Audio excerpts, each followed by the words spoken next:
Hi, everyone. Thank you so much for joining us today. My name is Camila Dos Santos, and I am the Program Coordinator of the Healthy Relationships Initiative. Thanks for tuning in today for our program, Healthy Work Relationships in a Remote World. And I wanted to give a special shout out to our partners at Healthy UNCG and Steph Milroy for having this program today and partnering with us on this very important and timely topic.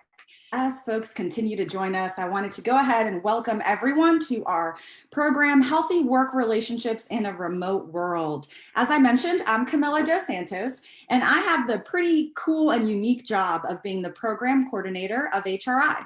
I'm going to spend some time telling you a little bit about HRI before we get started, and then we're going to dive right into our agenda items as well as to our content for today. So if you haven't connected with HRI before, we are an initiative that was originally a partnership between UNC Greensboro and the Phillips Foundation, and our entire mission is to promote happy, healthy, and safe relationships of all kinds. And so we typically do that in a number of different ways, but mostly we host and co-host events in partnership with other organizations. So we very rarely host programs on our own because we like to think of ourselves as sort of the liaison between several different organizations in the community. We have a number of different resources, things like webinars, different relationship articles, different modules that you can complete at your own pace online, videos and healthy relationship tips, as well as a relationship blog. And in a pre-pandemic world, we used to do a lot of face-to-face classes, but until we can do that safely again, we are totally in this remote world, which makes today's topic pretty fitting. So again, thank you to Steph Milroy and Healthy UNCG, and thank you to those of you who are joining us on Zoom or on Facebook. So let's go ahead and dive right in. We've got a lot to talk about today, and it's a really relevant topic for all of us in some way, shape, or form. Even if we're not necessarily working remotely in the long term, there's a lot of different workplace relationship changes that we've all sort of faced as a result of this pandemic and how it's changed the way we work. So today we're going to talk about a couple of different things. First, we're going to dive into the different types of remote work, the scenarios, as well as the challenges associated with them. And then we're going to talk a little bit about healthy work relationships, how we can achieve them, why they are important, and then we're going to get into sharing some resources and answering your questions. So as far as questions go, you can ask them at any point in the chat room, either on Facebook or in the Zoom chat room, and we will answer them throughout the program or at the end of the program, depending on the timing of how today goes. So let's go ahead and dive right in. First, I kind of wanted to spend some time breaking down the different types of remote work scenarios. And these are terms that I coined in a pandemic world, because the reality is that we're all living in new territory right now. And so we might have to find some different ways to do things and to sort of explain our different situations. So the first one I came up with is sort of the expert, right? And so the expert are those that in some way, shape, or form were working remotely before the pandemic. So I'll give you an example. In my role, I do a lot of community outreach. So prior to the pandemic, I was spending about 1 day per week out in the community or working from home. And that sort of gave me a little bit of an advantage when it was time to transition to this kind of work full-time, at least indefinitely. So for those of you that are experts, you might not feel like an expert, but if you have any kind of remote work experience before the pandemic, you're probably ahead of the game on most of us in this in this remote world. And then there's sort of the those who are living in this uncertain space, right? Those who are working remotely indefinitely due to the pandemic. So you're working from home, you don't know when you're going to go back, you're getting maybe different kinds of messages from what you're seeing in the news versus what your organization might be putting out. And that puts a lot of different stressors on just this whole concept of work itself, right? When we don't know when we're going to go back to what we're used to, we feel a lot of different relationship challenges as a result. And then there are those of us who are sort of in this new normal space. These are the folks that are likely going to work remotely, either on a permanent basis or on some sort of a rotation where remote work is likely going to be a large part of what work looks like in their future. And for a lot of folks, that can present different types of challenges itself. A lot of people might not like the transition from face-to-face to remote. And in the shifts of different industries, like, for example, we've seen a lot of tech companies and finance companies that are saying, we're going to be remote permanently. And that changes the way a lot of people do business and can impact our relationships at work as well. So now I want to hear from all of you. Tell me a little bit about your work scenario. Are you the expert in that you had some experience before our situation? Are you sort of the uncertain, meaning you don't really know when you'll go back to work in the office?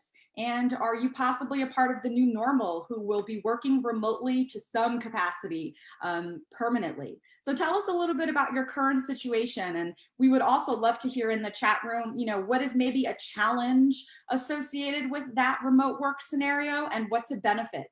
And as you sort of share in the chat room, we would love to just kind of hear what your perspectives on how that transition has been like for you. And I know that Steph will kind of moderate that for me as well. I see we've got somebody who's an expert, and I find that term funny because you might not feel like an expert, right? Because we're still getting the hang of this, but you're ahead of the game if you've been doing it before. I'm seeing some uncertain. Okay, so we've got some folks that are uncertain, some that are experts. I don't see any new normals, which tells me that to some extent, some folks are anticipating a return back to the office. So thanks for sharing. So moving on to some of the challenges of remote work, and I encourage you to maybe share some of the challenges that you might have faced as a result of this change. But basically, the number one challenge that people are sort of undergoing right now has to do with communication. Whether it's too much communication or not enough. During this transition, the endless sort of emails and Zoom calls or not enough can cause some stressors, because when we don't know what the expectations are in our role, or the expectations for how fast we should respond or how we should operate in a remote world, that brings on a whole other type of stress that can impact how we communicate at work.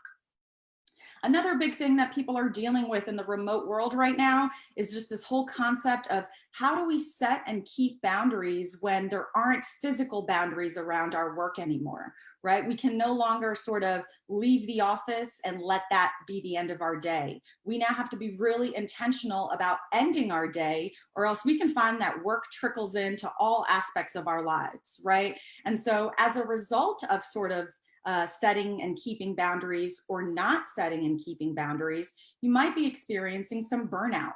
And while we're sort of living in a burnout culture where burnout is pretty common, it's certainly more common in a pandemic world. We could probably do an entire program on recognizing burnout, and we're working on it, so stay tuned. But basically, when we work longer hours with fewer breaks and fewer opportunities to kind of refresh and reset, we experience burnout. And while we sometimes think of burnout as something that only impacts us, right? We feel a lack of patience, we feel a lack of focus. Burnout actually also impacts the people who are around us, because it impacts our ability to communicate. And we know that when we are struggling with patience and finding grace, we tend to be shorter with others as well, which can impact our work relationships. In the pandemic, all of our relationships are experiencing different stressors, right? So whether that's your professional workplace relationships or not, when our relationships suffer, all aspects of our lives suffer. And then finally, we're all sort of juggling other life priorities and different stressors. So whether they're individual to you, such as maybe somebody in your family is dealing with an illness, or you are managing a specific situation in your family, or whether it's something that's a little bit more universal right now, like finding employment or managing homeschooling while working. Regardless of what those stressors are that are really high in your mind right now, these all make remote work challenging because they impact our focus, they impact our productivity, but perhaps more importantly, they sort of impact how we talk to one another. And at the core of workplace relationships, if we're not communicating in a healthy way, all of the other aspects of work suffer as well. Right? So we've got a lot of challenges. And this list isn't meant to sort of overwhelm you, but it is meant to sort of give you the motivation behind why this is important, right? So we know that there's tons of challenges in having healthy workplace relationships, but what we also do know, and we know with some certainty based on a lot of research that's out there, is that basically when people feel like they have strong workplace relationships and friendships, they feel a higher job satisfaction, right? They're more loyal to the company that they work for. They feel more focused, they're more productive. They feel less isolation, which means that there's less job changes, right? If you're connected to the environment and the people where you work, you're less likely to look for a job if you are upset about certain things, right? You're more likely to work through to stay in that environment.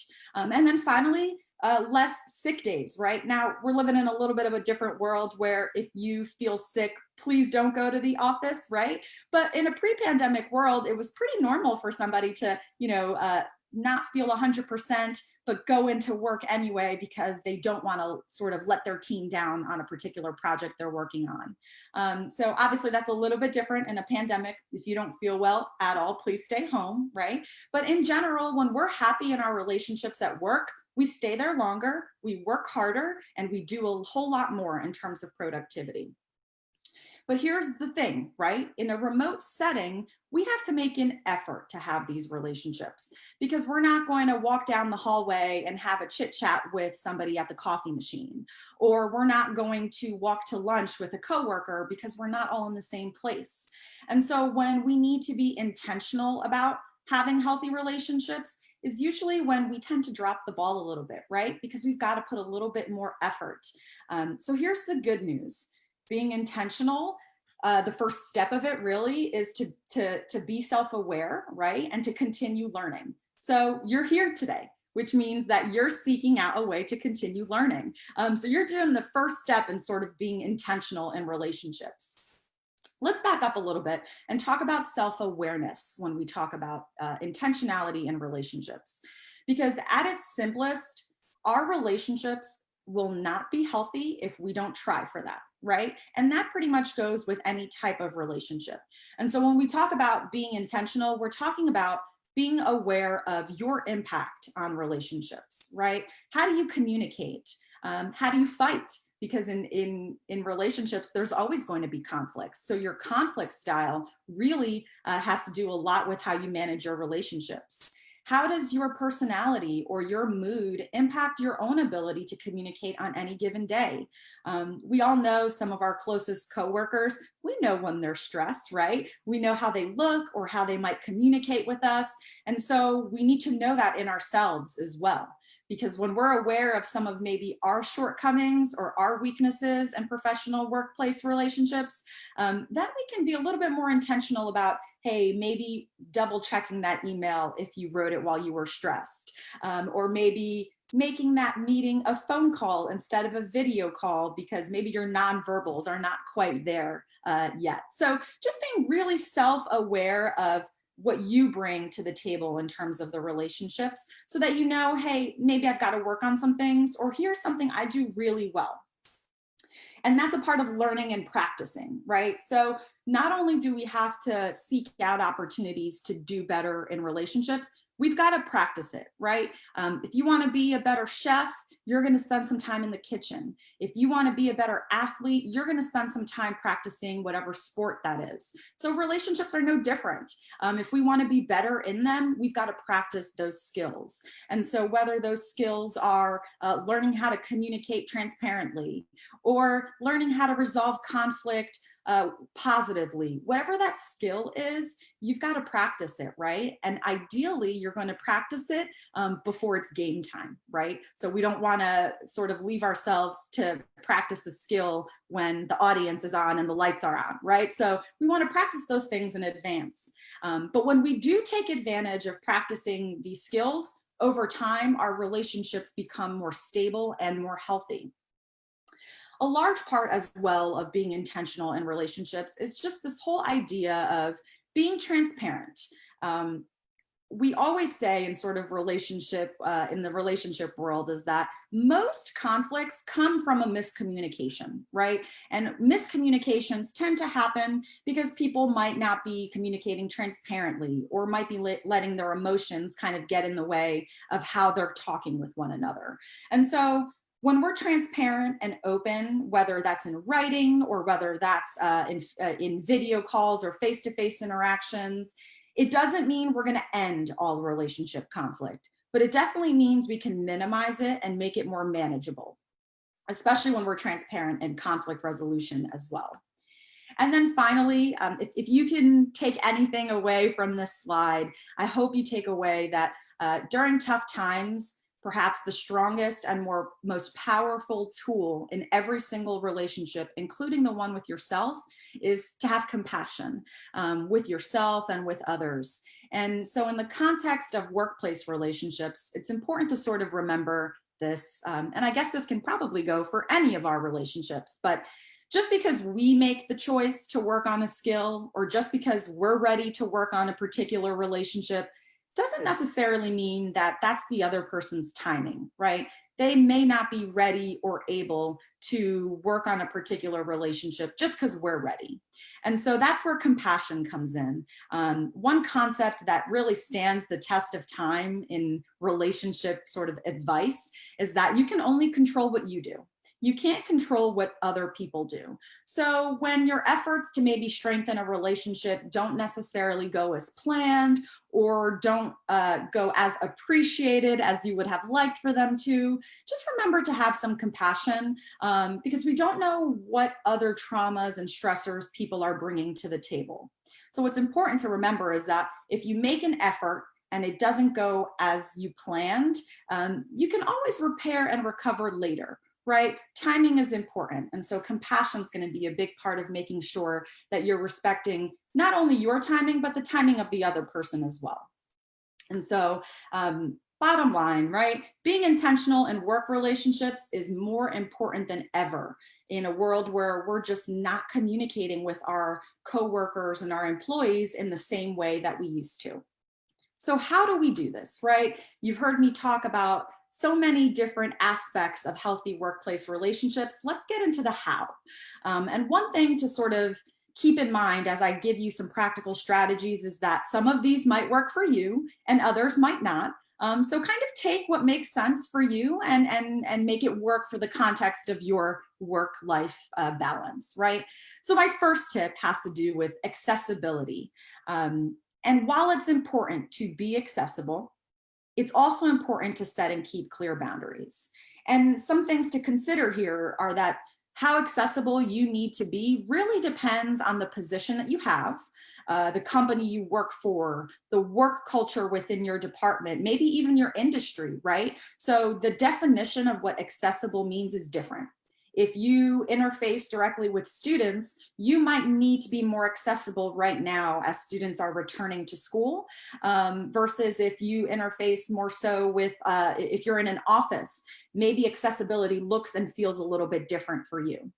But whatever that looks like, keeping core hours is going to be important here. And so what core hours are is just blocks of time where everybody knows that you're going to be present, that you're available, kind of like drop-in office hours, right? So if people need an immediate response, or they need to hear from you about a particular decision that needs to be made, knowing when is the best time to reach you is really just going to clear up a lot of confusion, whether you're a supervisor or whether you have a team that you work with.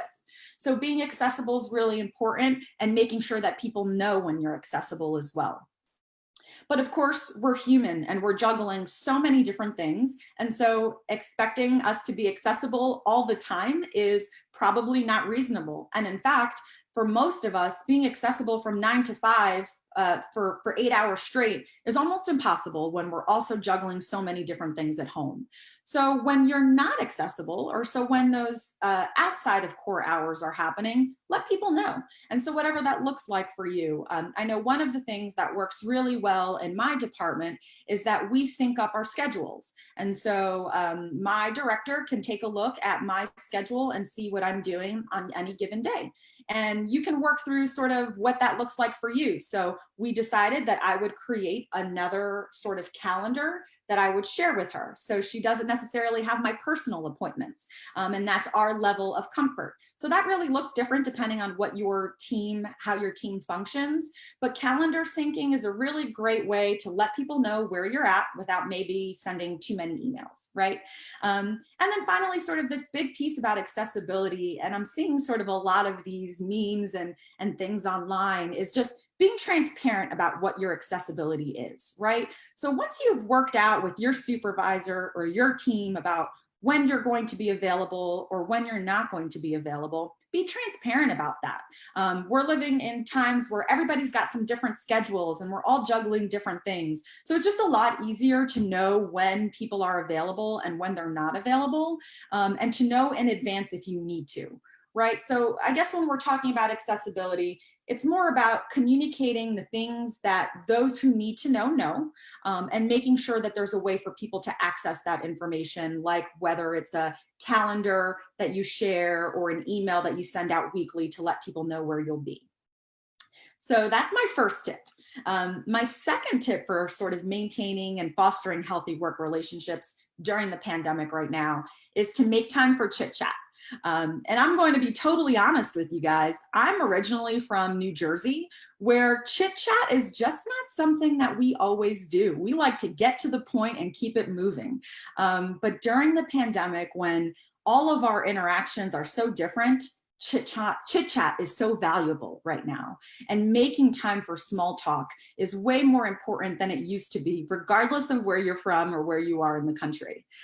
So whether you were a chit-chat person before the pandemic, you're going to want to be one now. And that's because in an office setting, we don't have to really work for the chit-chat, right? We say hello to somebody on the walk down to the bathroom, or we pop into a coworker's office when we're filling up our water bottle. But these moments don't exist anymore. And so if you don't make time for sort of small talk, you can find that you're working for weeks at a time without really engaging on a personal level with the people that you work with, which is unheard of in a setting when we're seeing people face to face. So when you think about the chit chat, you know, different ways to do it. And I guess what's most important here is that it feels authentic to you and that it feels genuine. But whether it's a 2-minute informal sort of conversation at the start of every group meeting, right? Whether it's sort of just like this catch up, how have things been going? Or whether you follow up on a colleague to see how a vacation went, or you're checking in on someone who took a couple sick days, whatever that looks like for you, making chit-chat right now is going to be a really great way to stay connected with coworkers without always needing to talk about work, right? Because we all need a little bit of a break every now and then. And so my next tip, some of you might roll your eyes, and on any given day I might too, but regular video meetings work. So basically when we connect with people and we're able to see them, we can pick up on a lot of different cues that are important in communication and relationship that maybe we wouldn't pick up on if we were just on the phone or sending an email, right? So we've all seen sort of the social media humor about the endless Zoom meetings and Google Hangout and Microsoft Teams, Skype, WebEx, the list is endless, right? But they're important because when we see our coworkers and we see our teammates, we can pick up on nonverbal cues and we can respond, right? So we know each other, you know, if you've been working with your team for a long time, you sort of know when someone's face is off, right? Or when their nonverbals kind of tell you that they're not having a good day. And when you're on video, that allows you to pick up on those things and comment and ask and check in, right? So it really allows you to get another level of communication that you wouldn't have if you weren't on video. From sort of a work productivity standpoint, when we're on video, we encourage more focus from people in that meeting, right? It's really hard to multitask, although we're all probably somewhat guilty of it, but it's probably pretty hard to multitask and not be obvious when you're on camera, right? Your eyes are going to different places, you're writing things down. So in general, when we're on camera, it's easier to hold ourselves accountable as well as our team members accountable for not only focusing, but participating in those meetings as well.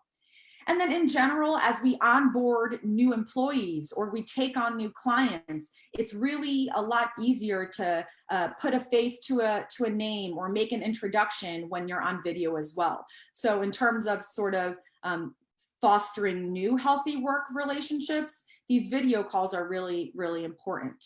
And then it also just helps to build rapport over time when we're not seeing each other as often, and helps us feel less isolated.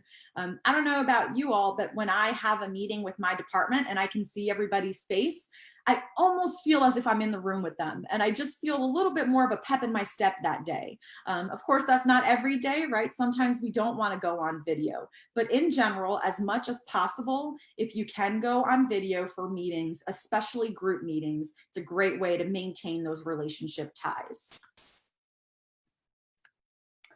So you've heard me talk a lot about sort of communication, and that's because communication is key for any healthy relationship. But now in the pandemic, consider it the most important thing that you can do for all of your relationships. So whether that means that you're scheduling reoccurring calls or reoccurring meetings with necessary coworkers and clients, and having really clear agendas for those meetings too. I think during this time, respecting people's time is really important. So as much as possible, if you can send in a meeting agenda in advance, and if you can let people know what you'll be talking about that day, that just helps people kind of stay on the same page, as well as just kind of respect everybody's time when we're all just living in some crazy times. In general, checking for clarification when we're all sort of remote is a really good strategy, because if we're in the office, that's something you can sort of do with a quick checkup, right? Hey, how are you doing on that project? Or, hey, did you pick up on what we talked about in our department meeting? But now checking for clarification has to be intentional too. So especially when there are important things that need to be discussed or important deadlines, when in doubt, send another email, make a phone call. Over communicating now is going to be a lot less stressful than if you were under communicating. So basically your team wants to hear from you, your staff wants to hear from you. And if they've heard it already, they'll just ignore the email, right? So when in doubt, communicate again. And then finally, with sort of the advent of remote work, we've had this increased flexibility in how we work. And so for many people, that means, you know, they've moved back home with parents, or they've gone to stay with family during this time. And so being mindful of just the fact that everybody's day-to-day can look totally different is going to just help in communicating as well. And then finally, you know, you've heard me say the video call is important, and it certainly is, but picking up the phone is just as important in a time like this.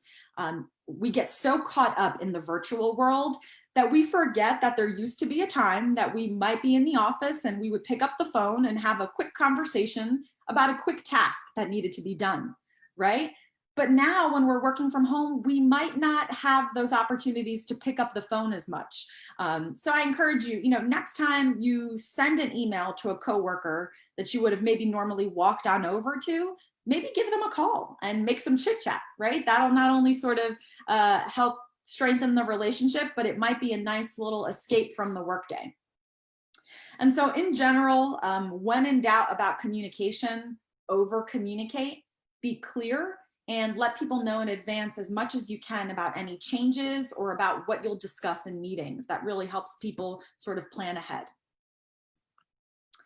So this is one, this next tip, you know, this is really going to depend on your own personal bandwidth right now and what you feel that you can take on during this time. But a really great way to sort of strengthen relationships at work is to volunteer to take on an additional responsibility or to do something new within the context of your workplace. When we volunteer or we kind of branch out of what we normally do at work, gives us a little bit more visibility, helps us meet some other people. It's sort of like networking within your own company, right? And so it helps you build relationships so that you could potentially work with somebody different in the future, or just teach you some different skill sets that could be useful later. And there's a couple of different ways that you can volunteer. Of course, right now, it really depends on how much you can take on. We don't want additional stressors during this time. But if, for example, there's a new employee on your team and you feel like you can take on some mentoring, that would be a really great way to start up a new relationship and to make that person feel included. Or maybe you start sort of a virtual health and wellness group for your team, if that's something that you feel like people would want to do together. You know, the bottom line is, when we're talking about remote work and this sort of work from home culture that we're in now, it's not just about flexibility. It's not just about work-life balance. It's also about sort of empowering ourselves to do something different if we feel like we have the space for it, right? And so if there's opportunity for you to do something a little bit different at work and speak to somebody new or work with somebody new, I encourage you to do that. You might find that you build a friendship, or you just meet somebody new during a pandemic. And then finally, this last tip could probably be useful in all of your relationships. And this is this whole concept of sharing. So whether you share on a personal level, for example, big life changes, right? Engagements, getting married, having a baby, buying a house, or whether you share from a professional level, things you've learned, strategies you've put in place in the pandemic that have helped you, a new way to do something in the system. Whatever you share, when we share a little bit about ourselves or what we know, we leave an opportunity to bond with the other person, right? So next time you're having a conversation with a coworker, try to share something. So maybe it's you found a new way to do a task at work, or maybe you found a book that's really helped you get through the pandemic. But basically, when we make time for these moments to just kind of bond over shared experiences or not shared experiences, we find different ways to connect with people outside of sort of working together. So that's one really crucial strategy, is kind of sharing a little bit about yourself as much as you're comfortable sharing. I said that was the last tip, but it's not, because in all of our relationships, the bottom line is self-care. Because if we're not taking care of ourselves, all of our other relationships will suffer. And in that sense, the relationship with yourself is probably the most important, right? And so when we think about self-care and taking care of yourself, I encourage you to kind of throw away the social media and sort of American culture concept of self-care, because it's not always about a full day at the spa. It's not always about getting your hair done, although those things are great, right? Sometimes self-care is about doing what you need and not necessarily what you want. So drinking water, eating healthy, exercising regularly. Those basics are super important in making sure that your mind is balanced and able to work every day. Taking time off if you need it is a big one here. For many of us, I've heard so many people say, why am I going to take the day off? I'm just going to be at home anyway. But sometimes those mental breaks at home are exactly what we need. We all, despite being home, we all sort of know that a day off does feel different than a day when we're working, even if we never leave the house. And so if you do need a day off here and there to sort of decompress and spend some time working on your personal relationships, guess what? Your work relationships can benefit from that too. Because as I've mentioned a couple times here today, if you're not doing well, if you're not exercising patience, if you don't have that to give, your work relationships are going to suffer, right? And then focusing on our personal relationships is a key part in having healthy work relationships. We all sort of know, if you have a huge fight with your partner or spouse the night before a big meeting, you're probably going to show some nonverbal cues in that meeting, right? Whether or not you intend to. And so when our personal relationships are healthy, then all other relationships are healthy too, or at least have the potential to be. So really focusing on struggling relationships right now, whether they're personal or professional, are going to help you kind of just strengthen relationships all around.